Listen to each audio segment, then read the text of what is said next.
Hey, what up?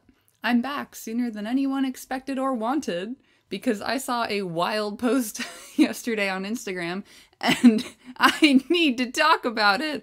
Oh boy. So, if you're like me and you're a public Lord of the Rings enjoyer, your Instagram algorithm probably recommends you a bunch of Lord of the Rings meme accounts. Cool, great. We love jokes. We love a little meme. So, I'm sorry. I'm like, I'm so worked up. I can't stop coughing. Whew. So, I saw this post yesterday. It's a screenshot of a tweet on the Lotter Memes' account. And it's Kelly saying, "My husband is reading The Lord of the Rings to the boys at bedtime, and he reads with verve. So sometimes I'm relaxing, winding down for the day, and suddenly the entire neighborhood can hear, 'Ride now! Ride! Ride to ruin and the world's ending! Death! Death! For Theurlingas!'" It's a made-up tale. It's a fake. It never happened. Not a chance. No way. It never happened. Kelly, we know you made this up, honey. We know, because that's not in the book. And the replies to this, like the comments on this post, are chock full of just several different varieties of response. Some people saying, yeah, that's the only way to read the book. Like, this is the way. Which, fair enough, we love dads reading to their kids. Like, that's what they're talking about, is the verve. They're talking about the emphasis. They're talking about doing the voices and having fun reading Lord of the Rings to your kids. I'm on board with that. Love that. There's also people responding, well, Kelly, that's not in the book, so is he reading the movie script or what? Which, they're correct. Like, I'm here for those pedants because they're me also. And then people replying to those people saying, well, actually, it is in the book. And we're going to get to that in just a moment. And then people saying, you're being nerds. Like, why can't people just have fun? Blah, blah, blah. It's a cute story. Fine. Yes, whatever. Cool. But indeed, Kelly's tweet is fake. She made it up. It's false. It's a lie, or she's misquoting entirely, because that speech, that sequence of words that Théoden says in the movie, we love that scene. We all know that scene. I'll play it for you now. Right now! Right now! Right! Right to ruin and the world's ending! Death!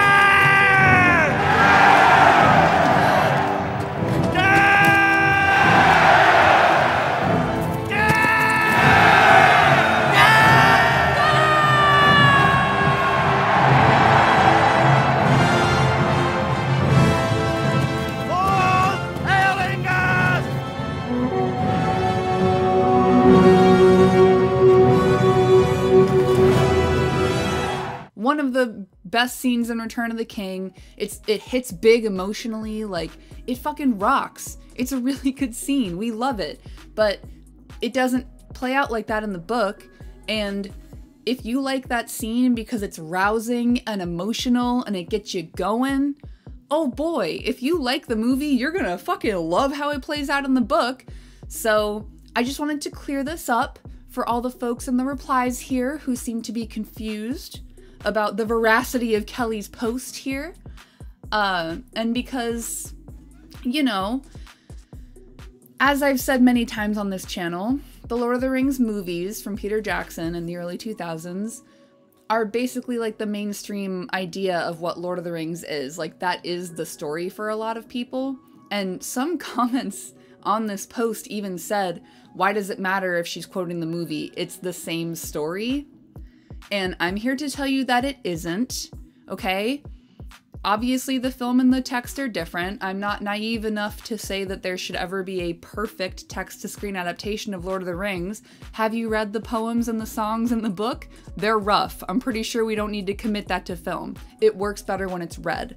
However, I'm gonna get into the passages in Return of the King that synthesize this quote that Kelly's put in her little tweet here, because if you like having your heart broken into a million pieces, Tolkien does that better than anyone else in these passages in particular. We are starting in the Rite of the Rohirrim, the end of that chapter in Return of the King. Again, I'm in the 1999 HarperCollins edition, so if you've got it, crack it open. Come along with me and let's get into this real quick. The Rohirrim and Théoden are riding to Minas Tirith to help. They're coming to Gondor's aid. Merry the Hobbit is riding with Dernhelm the soldier, who, in the text, Merry doesn't know that Dernhelm is Éowyn. He doesn't know that. He thinks he's just riding with, like, a young soldier who's ready to go and saw Merry and was like, you're coming with me, little bud. He doesn't know that it's Éowyn, all right? Just keep that in mind. The city was now nearer. A smell of burning was in the air and the very shadow of death. The horses were uneasy. But the king sat upon Snowmane, motionless, gazing upon the agony of Minas Tirith, as if stricken suddenly by anguish or by dread. He seemed to shrink down, cowed by age. Merry himself felt as if a great weight of horror and doubt had settled upon him. His heart beat slowly. Time seemed poised in uncertainty. They were too late. Too late was worse than never. Perhaps Théoden would quail, bow his old head, turn, slink away to hide in the hills. Then, suddenly, Merry felt it at last, beyond doubt. A change. Wind was in his face. Light was glimmering. Far, far away, in the south, the clouds could be dimly seen as remote gray shapes, rolling up, drifting. Morning lay beyond them. But at that same moment there was a flash, as if lightning had sprung up from the earth beneath the city. For a searing second it stood dazzling far off in black and white, its topmost tower like a glittering needle. And then, as the darkness closed again, there came rolling over the fields a great boom. At that sound, the bent shape of the king sprang suddenly erect. Tall and proud he seemed again, and rising in his stirrups he cried in a loud voice, more clear than any there had ever heard a mortal man achieve before. Arise, arise, riders of Théoden! Fell deeds awake, fire and slaughter. Spear shall be shaken, shield be splintered. A sword day, a red day, ere the sun rises. Ride now, ride now, ride to Gondor. With that he seized a great horn from Guthlaf, his banner-bearer, and he blew such a blast upon it that it burst asunder. This man blew a horn so hard that he busted it in half, okay? And straightway all the horns in the host were lifted up in music, and the blowing of the horns of Rohan in that hour was like a storm upon the plain and a thunder in the mountains. Ride now, ride now, ride to Gondor. Suddenly the king cried to Snowmane, and the horse sprang away. Behind him his banner blew in the wind, white horse upon a field of green, but he outpaced it. After him thundered the knights of his house, but he was ever before them. Éomer rode there, the white horsetail on his helm floating in his speed, and the front of the first Éored roared like a breaker foaming to the shore, but Théoden could not be overtaken. Fey he seemed, or the battle fury of his fathers ran like new fire in his veins, and he was borne up on Snowmane like a god of old, even as Arome the Great in the battle of the Valar when the world was young. His golden shield was uncovered, and lo! It shone like an image of the sun, and the grass flamed into green about the white feet of his steed. For morning came, morning and a wind from the sea, and darkness was removed, and the hosts of Mordor wailed, and terror took them, and they fled and died, and the hoofs of wrath rode over them. And then all the host of Rohan burst into song, and they sang as they slew, for the joy of battle was on them, and the sound of their singing that was fair and terrible came even to the city.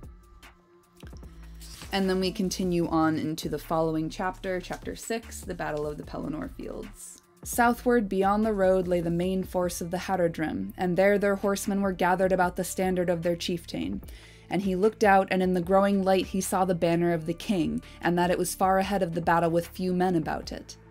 Then he was filled with a red wrath, and shouted aloud, and displaying his standard, black serpent upon scarlet, he came against the white horse and the green with great press of men, and the drawing of the scimitars of the Southrons was like a glitter of stars.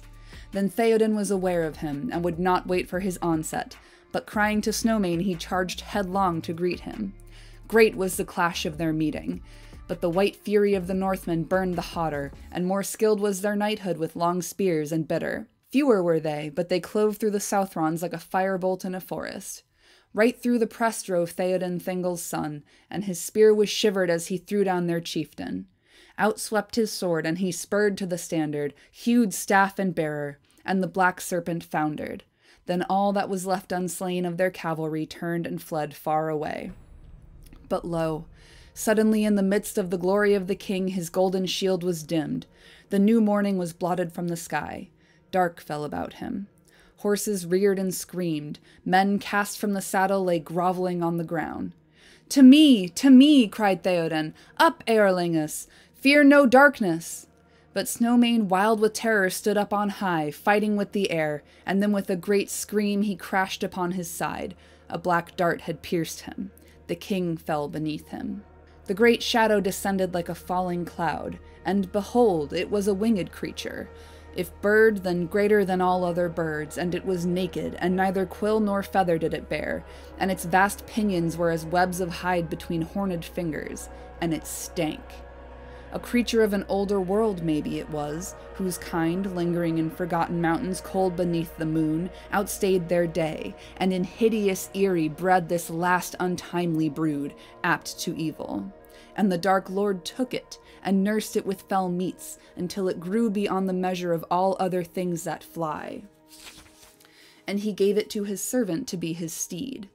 Down, down it came, and then, folding its fingered webs, it gave a croaking cry, and settled upon the body of Snowmane, digging in its claws, stooping its long, naked neck. Upon it sat a shape, black-mantled, huge and threatening. A crown of steel he bore, but between rim and robe naught was there to see, save only a deadly gleam of eyes, the lord of the Nazgul. To the air he had returned, summoning his steed ere the darkness failed, and now he was come again, bringing ruin, turning hope to despair and victory to death. A great black mace he wielded. But Théoden was not utterly forsaken. The knights of his house lay slain about him, or else mastered by the madness of their steeds were borne far away. Yet one stood there still, Dernhelm the Young, faithful beyond fear, and he wept, for he had loved his lord as a father.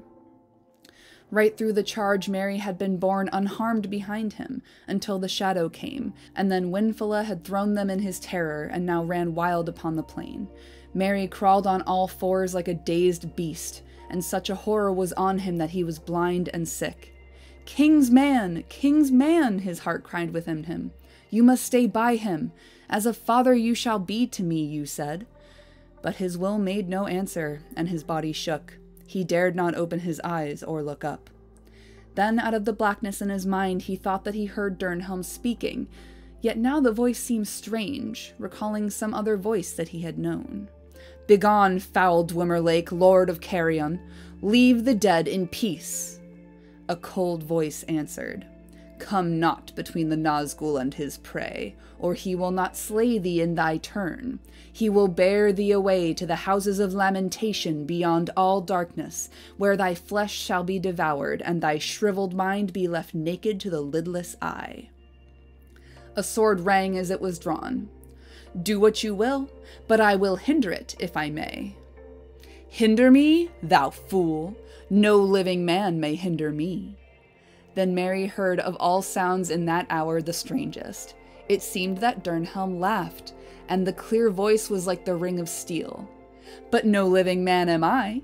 You look upon a woman. Éowyn I am, Éomen's daughter. You stand between me and my lord and kin. Begone if you be not deathless. For living or dark undead, I will smite you if you touch him. The winged creature screamed at her, but the ringwraith made no answer, and was silent as if in sudden doubt. Very amazement for a moment conquered Merry's fear. He opened his eyes, and the blackness was lifted from them. There, some paces from him, sat the great beast, and all seemed dark about it, and above it loomed the Nazgul lord like a shadow of despair. A little to the left facing them stood she whom he had called Dernhelm, but the helm of her secrecy had fallen from her, and her bright hair, released from its bonds, gleamed with pale gold upon her shoulders. Her eyes, grey as the sea, were hard and fell, and yet tears were on her cheek. A sword was in her hand, and she raised her shield against the horror of her enemy's eyes. Éowyn it was, and Durnhelm also, for into Merry's mind flashed the memory of the face that he saw at the riding from Dunharrow, the face of one that goes seeking death, having no hope. Pity filled his heart and great wonder, and suddenly the slow-kindled courage of his race awoke. He clenched his hand.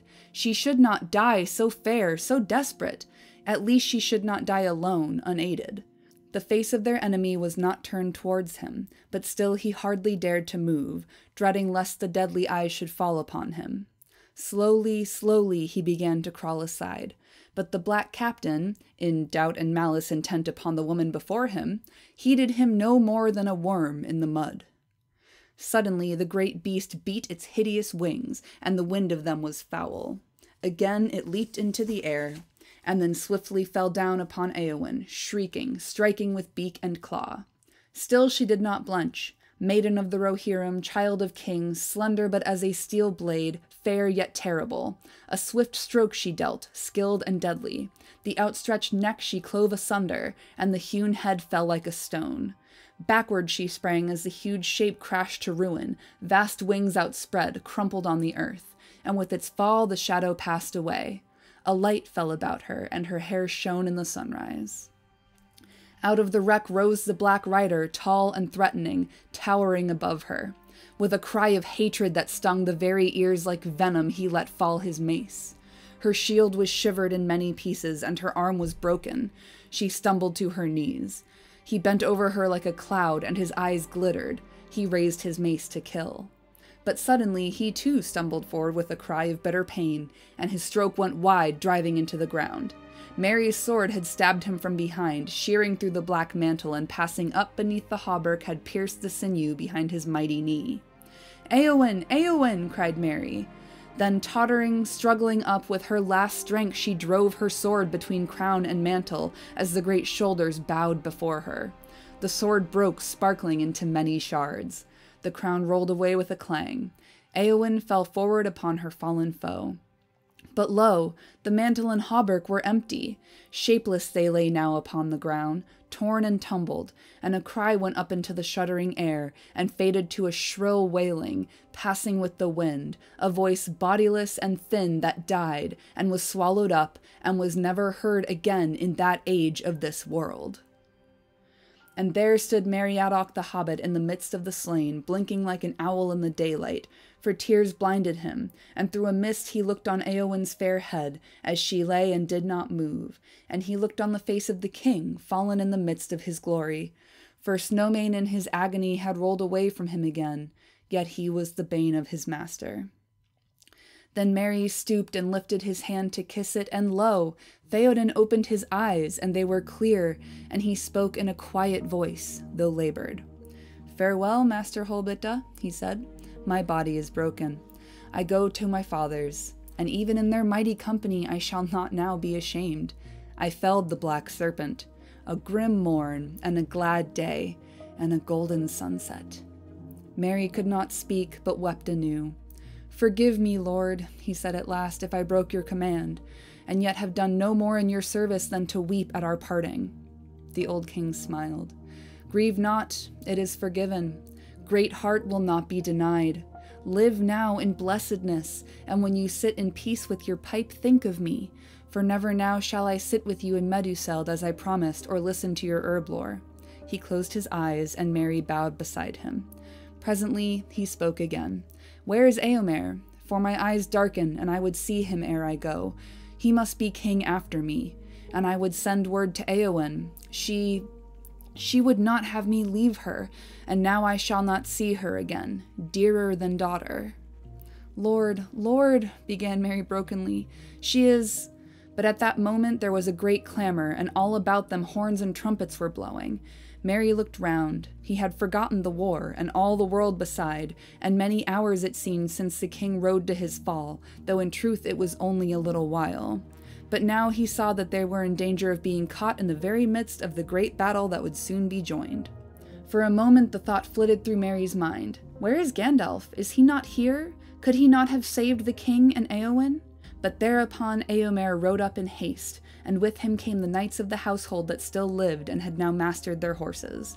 They looked in wonder at the carcass of the fell beast that lay there, and their steeds would not go near.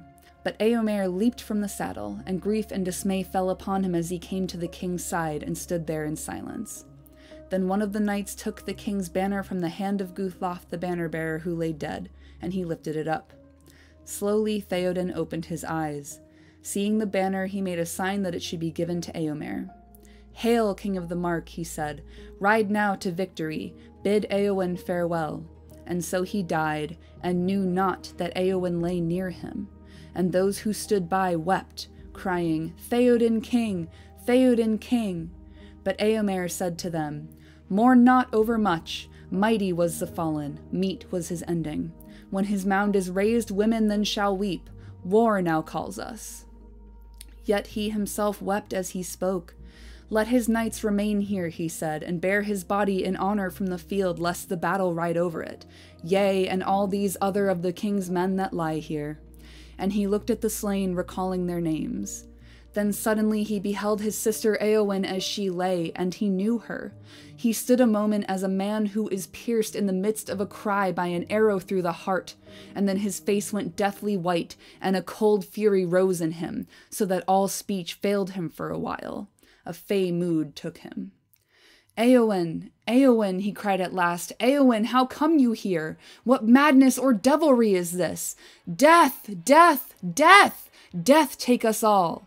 Then, without taking counsel or waiting for the approach of the men of the city, he spurred headlong back to the front of the great host and blew a horn and cried aloud for the onset. Over the field rang his clear voice calling, "Death! Ride! Ride to ruin and the world's ending!" And with that the host began to move, but the Rohirrim sang no more. "Death," they cried with one voice, loud and terrible, and gathering speed like a great tide, their battle swept about their fallen king and passed, roaring away southwards. That's how it goes in the book, alright? There are a few things from the passage I just read that I want to pay closer attention to and highlight a little bit. Initially, when the Rohirrim are looking upon the fields of the Pelennor, and Merry is like, "I don't know what's going on here. Like, is Théoden gonna do anything, or are we just gonna stand here?"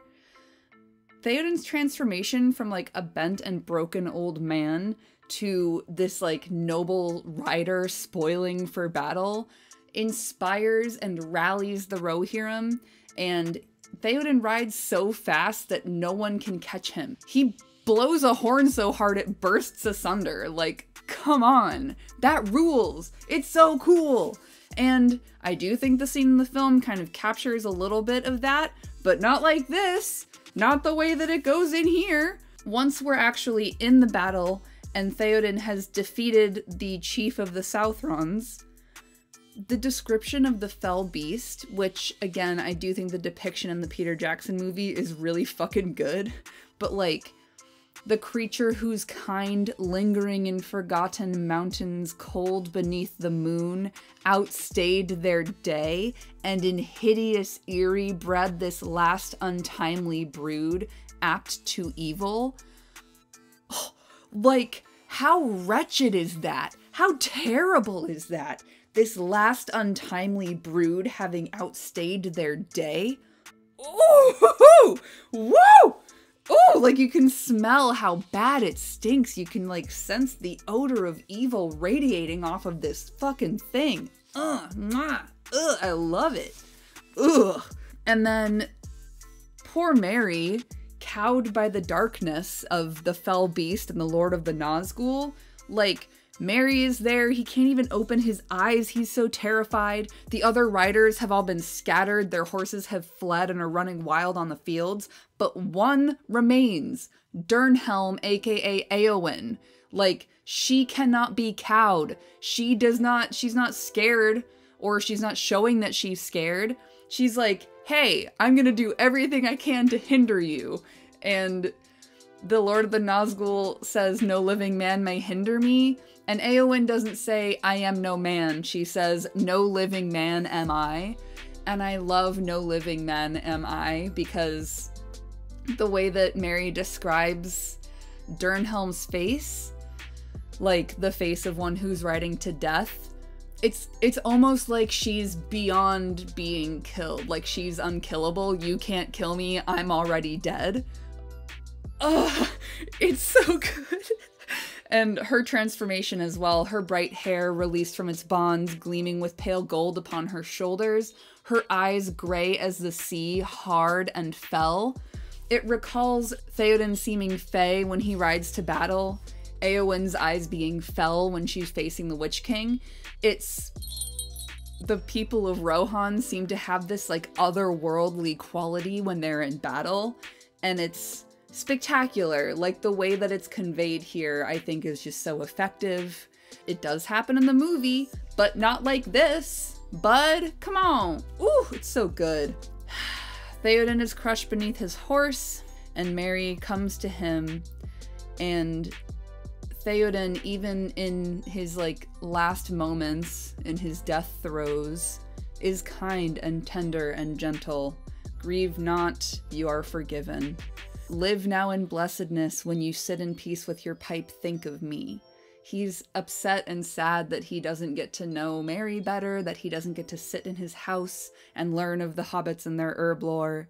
He asks for Éomer so he can like do the kingly thing and pass on his crown. And he mentions Éowyn. She would not have me leave her, and now I shall not see her again, dearer than daughter. In the movie, Théoden says goodbye to Éowyn.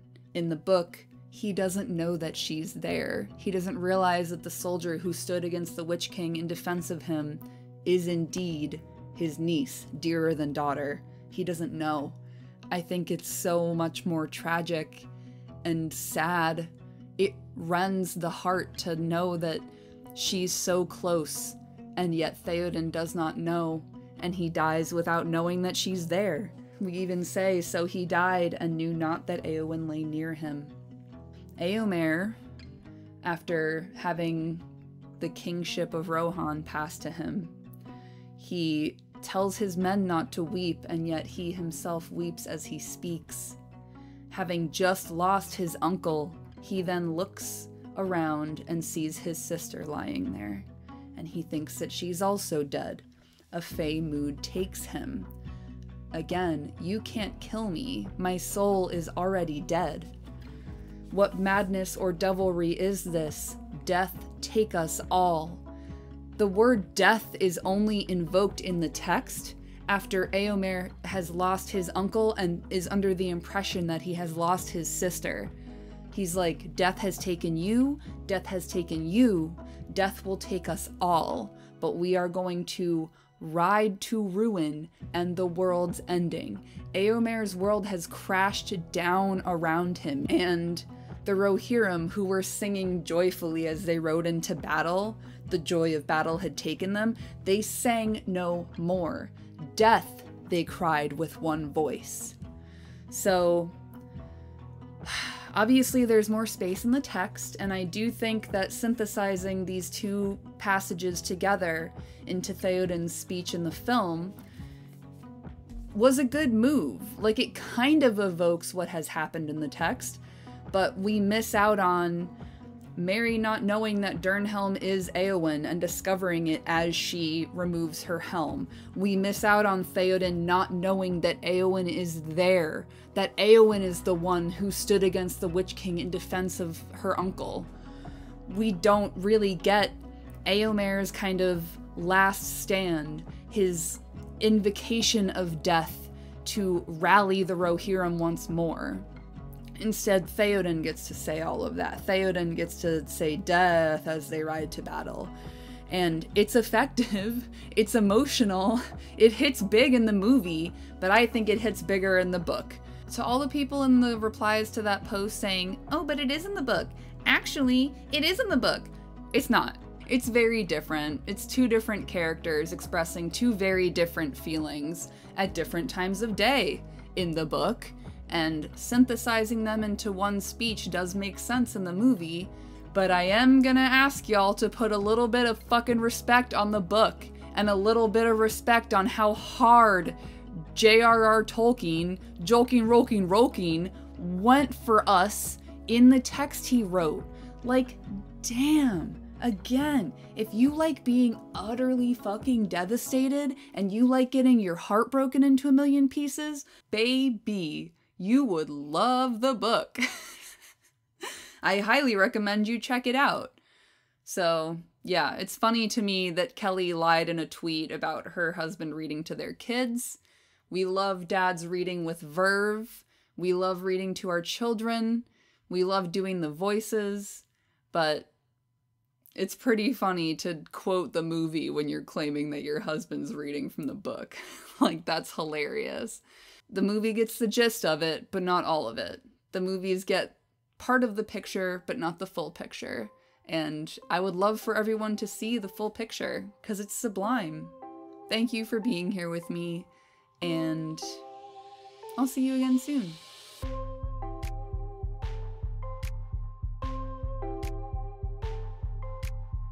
We got you. No way. Wrong. No. Not this time. Not this time. Not this time. Not this time. Not this time. Not this time. Not this time. Not this time. Not this time.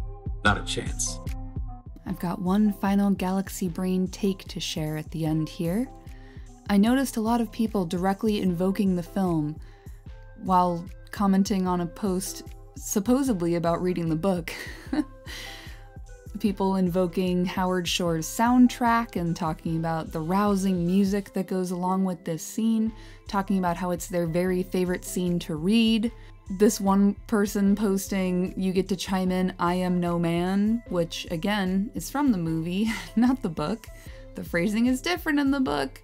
And then there's this other guy who says Kelly didn't accurately remember what he yelled and looked up the scene on YouTube, which is incredible because the scene from the book wouldn't be on YouTube because that scene's from the movie. There's also this guy who says, "It's not like those words don't appear, they just aren't in that exact spot, so this mom is listening in and hears the text and her brain turns it into the movie line when typing it out later." Fair enough, but by this time we're well aware of my ongoing thesis that the movie and the book have kind of blurred together for a lot of people because of the mainstream success of the movies. And I don't think it's bad, I just think it's fascinating, so I would like to zoom in on one comment in particular. This guy says, "She didn't get 2 words wrong. The quotes in the book are said by 2 different characters at different points of the battle. One is before the charge even starts, the rest is set in the middle of the battle, after Théoden and Éowyn fight the Witch King. There's a lot that happened in between the quotes." And this guy is 99% right, but notice that he says Théoden and Éowyn fight the Witch King, when Éowyn fights the Witch King and Merry stabs him in the back of the knee. Théoden's busy being crushed beneath his horse at this point. Théoden does not fight the Witch King.